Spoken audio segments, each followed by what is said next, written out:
government release all prisoners, release curfew.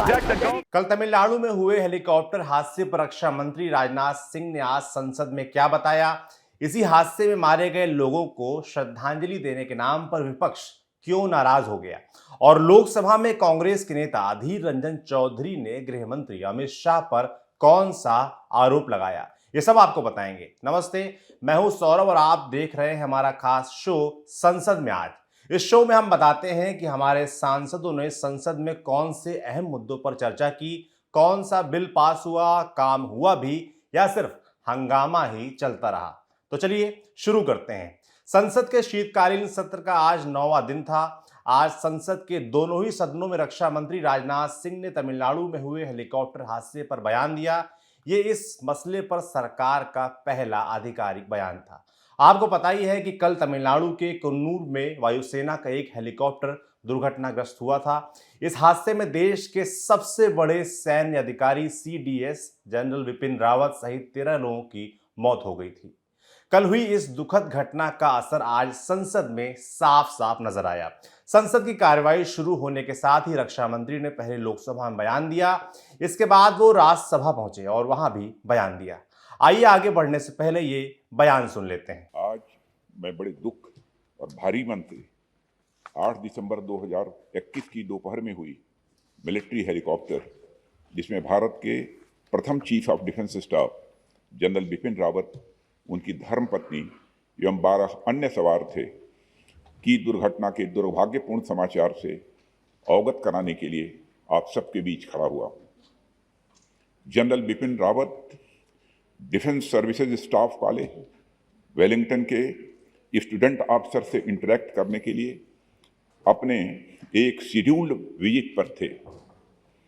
Air force के Mi-17V5 helicopter ने कल 11:48 पर सुलूर एयरबेस से अपनी उड़ान भरी, जिसे 12:15 पर वेलिंगटन में लैंड करना था।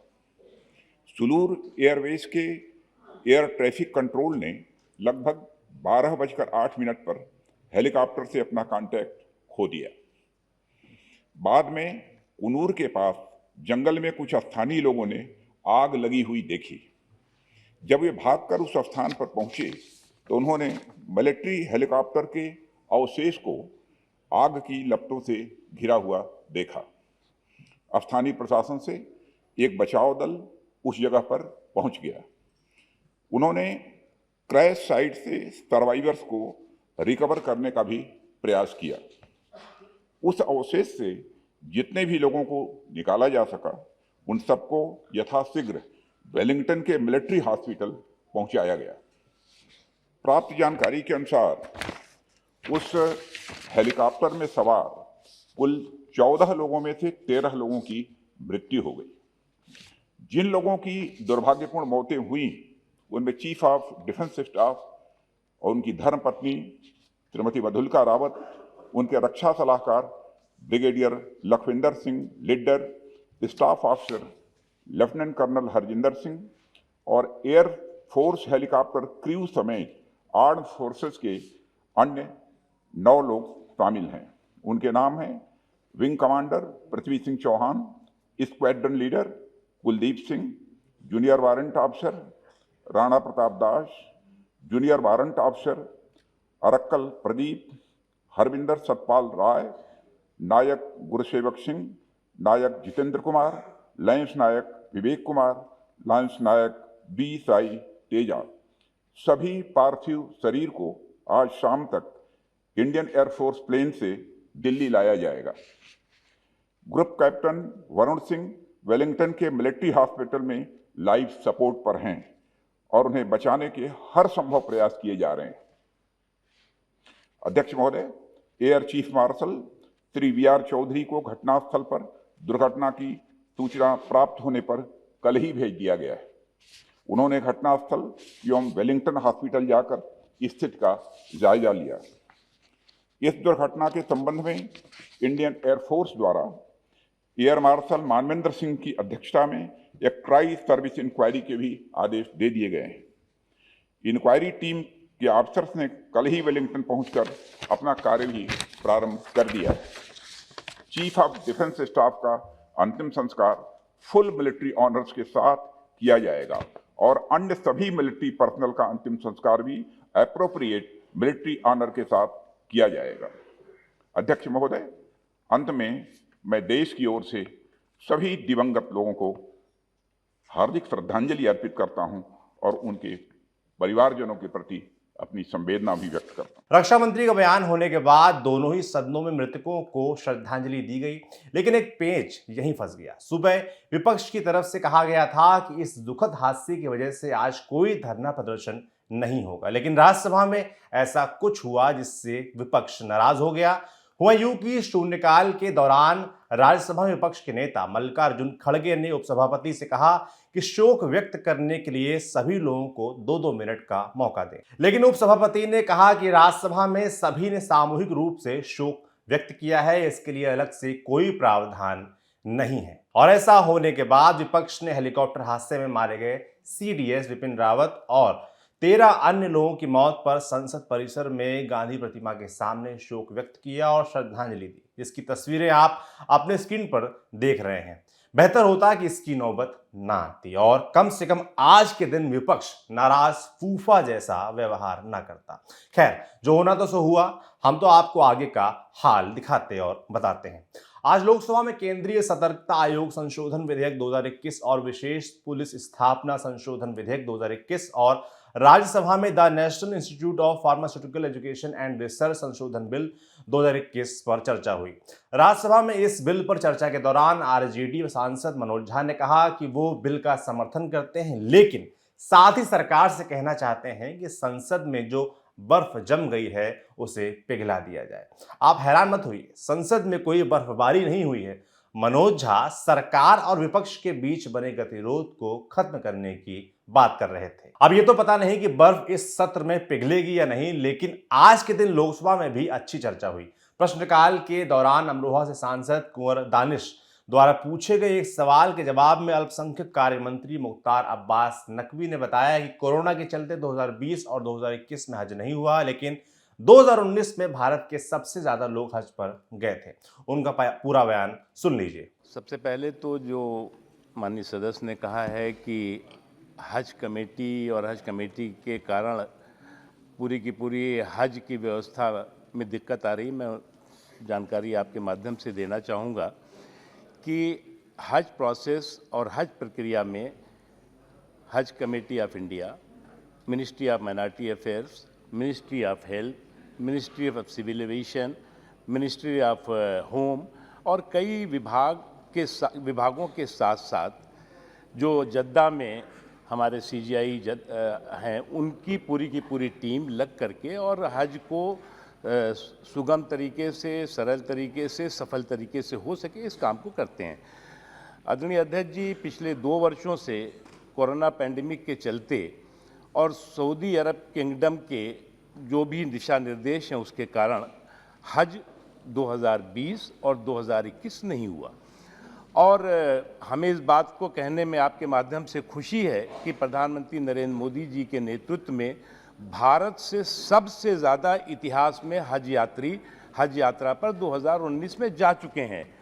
और ये संख्या जो है वो जितने भी देश हैं, केवल जो इंडोनेशिया है उसके कुछ हज़ार जो हैं वो ज़्यादा हैं। माननीय सदस्य जी को मैं केवल एक चीज़ बताना चाहूँगा कि ईज़ ऑफ डूइंग हज की दृष्टि से कई रिफॉर्म इस दौरान किए गए हैं। इन रिफॉर्म्स में जो आपने कहा हज सब्सिडी ख़त्म करना, उसके साथ साथ बिना महरम के साथ ही मुस्लिम महिलाएं हज यात्रा पर जा सकेंगी, ये जो बाध्यता थी उसको ख़त्म किया गया और बिना महरम भी हज यात्रा पर हज़ारों की संख्या में मुस्लिम महिलाओं ने हज यात्रा की और इस बार भी अगर हज होगा तो ज़रूर करेंगी। उसके साथ साथ हमने 100% पूरी की पूरी हज प्रक्रिया को ऑनलाइन और डिजिटल बनाया है। और मुझे इस बात को कहने में इस सदन में खुशी है कि भारत पहला देश है जिसने पूरी की पूरी अपनी हज प्रक्रिया को ऑनलाइन और डिजिटल किया है, जिसकी वजह से ट्रांसपेरेंसी आई है, जो मिडिल मैन है उनका खात्मा हुआ है और सरल और सफल तरीके से हज यात्रा हो रही है। उसके अलावा ई टैगिंग की व्यवस्था इसी दौरान 3-4 सालों के अंदर हमने की है। ई मसीहा, यानी कि जो भी हज यात्री जाते हैं उनके स्वास्थ्य की, उनके सुरक्षा की सुविधा की व्यवस्था हम यहाँ और सऊदी अरब में जो हमारा काउंसलेट है वो करता है। मोबाइल ऐप, इस बार हमने जितनी, इससे पहले 3 सालों में जितनी भी एप्लीकेशंस आ रही हैं डिजिटल आ रही हैं या मोबाइल ऐप के ज़रिए आ रही हैं। उसके अलावा जो है वो हमने आपको बताया कि जो बाध्यताएं थी वो ख़त्म की हैं। उससे जो आपने एक बात कही कि हज सब्सिडी के ख़ात्मे का जो है वो आपको फ़ायदा क्या हुआ है, फ़ायदा क्या हुआ है, मतलब उसका लाभ क्या हुआ। देखिए, हज सब्सिडी हमारे समय तो हमने तो की नहीं थी। हज सब्सिडी तो बहुत दिनों से झुंझुना था, झुंझुना भी नहीं था बल्कि एक छल था, पॉलिटिकल छल। मैं आपको केवल इतना जानकारी देना चाहता हूं कि हज सब्सिडी खत्म करने के बाद भी हमारी सरकार की ट्रांसपेरेंसी, हमारे सरकार की नेक नियति का नतीजा है कि जब सब्सिडी थी तो श्रीनगर से जो हज यात्री हज यात्रा पर जाते थे उन्हें देना पड़ता था 1,97,783 रुपीज़, 1,97,783 रुपीज़। और जब हमने हज सब्सिडी खत्म कर दी तो हज यात्रियों को कितना देना पड़ रहा है? 86,000। उसी तरह से मंगलुरु में जो हज यात्री हज सब्सिडी के साथ जाते थे उनको 1,33,400 कुछ देना पड़ता था। हज सब्सिडी खत्म करने के बाद 80,000 रुपया बेंगलुरु के हज यात्रियों को देना पड़ा। भोपाल से लेकर के, नागपुर से लेकर के, मुंबई से लेकर के सभी जगहों पे बहुत बड़ी तादाद में हज सब्सिडी खत्म तो हुई लेकिन हज का किराया नहीं बढ़ा। इसका मुख्य कारण है कि बिचौलियों का और जो बीच में इस तरह के लोग जो गड़बड़ झाला करते थे उनका खात्मा हुआ है। अब सवाल है हज सब्सिडी, हज कमेटी का। आपने जो कहा हज कमेटी के ना बनने से सारे काम रुक गए, मैंने आपको पहले ही बताया कि हज प्रक्रिया में अलग अलग विभाग, अलग अलग संस्थाएं लग करके काम करती हैं। उसमें हज कमेटी का भी महत्वपूर्ण योगदान और भूमिका है। लोकसभा में ही आज कांग्रेस के नेता अधीर रंजन चौधरी ने देश के गृह मंत्री अमित शाह पर देश को गुमराह करने का आरोप भी लगाया। चौधरी ने नागालैंड फायरिंग की घटना के संबंध में सदन में गृह मंत्री अमित शाह के बयान का जिक्र करते हुए आरोप लगाया, गृह मंत्री ने सदन को गुमराह करने वाला बयान दिया। उन्होंने कहा कि लोगों को रुकने के लिए कहा गया और जब वे नहीं रुके तब गोली चलाई गई, लेकिन स्थानीय लोगों का कहना है कि सीधे गोली मारी गई। ये सरकार पूर्वोत्तर की स्थिति को बिगाड़ती जा रही है। वहीं राज्यसभा में पूछे गए एक सवाल के जवाब में सरकार ने बताया कि कोरोना के चलते चंद्रयान मिशन में भी देरी आई है। ये भी अगले साल के लिए प्रस्तावित है। 2030 तक भारत एक स्पेस स्टेशन भी बना सकता है जो अपने आप में अनोखा होगा।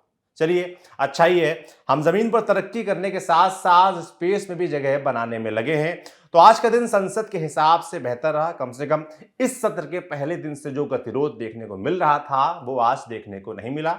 हम कल के लिए भी यही उम्मीद करते हैं और इसी उम्मीद के साथ आज के लिए विदा चाहते हैं। हमेशा की तरह अपनी राय बताते रहिए, लिखते रहिए कमेंट बॉक्स पर और देखते रहिए दी लल्लन टॉप। शुक्रिया।